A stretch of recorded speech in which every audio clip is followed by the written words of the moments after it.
Well, business is a big part of the White House's strategy when it comes to Iran. The push is on for new sanctions against Iran's powerful energy and banking sectors.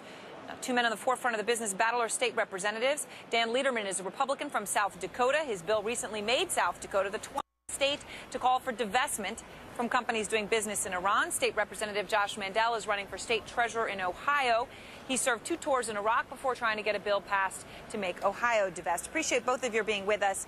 And it bears noting to our viewers, when you look at Middle Eastern economies, you've got Saudi Arabia as #1 and Iran as #2. It is the most populous. There is no question. It is an important economy for the region and a relatively powerful one.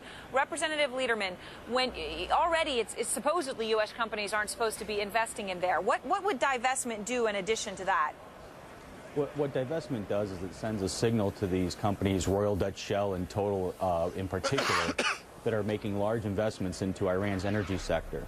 What those energy sectors, what that investment's doing is it's making it possible for Iran to be energy independent, which flies in the face of the sanctions that the UN and the U.S. are trying to enforce.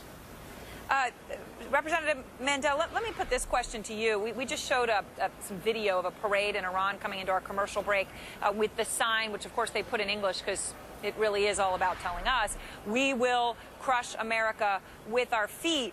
Do we need to bother with Iran, or are they going to do a North Korea in order to get these weapons? In other words, starve their people and have them motivated by hating America as opposed to getting strong through nuclear development?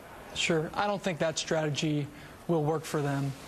As a Marine Corps veteran and someone who served 2 tours in Iraq, I think for us a military solution should be the last solution. And what we need to be doing now is doing everything we can to tighten that economic noose on the regime, the Ayatollahs, Ahmadinejad in Iran, so that we can bring them to their knees economically, and that the people actually revolt in Iran and they want new leadership there. Mr. Lederman, China doesn't want to play ball on this, does it? China, according to the information that we had on Thursday with the meetings in Washington, wants to be able to pump its own energy resources into Iran, and it's not going to go on the side of any form of UN boycott, is the indication at the moment. Can we afford to not engage with Iran to the extent that the second largest oil producer, the assets of it, are mopped up again by Beijing strategically?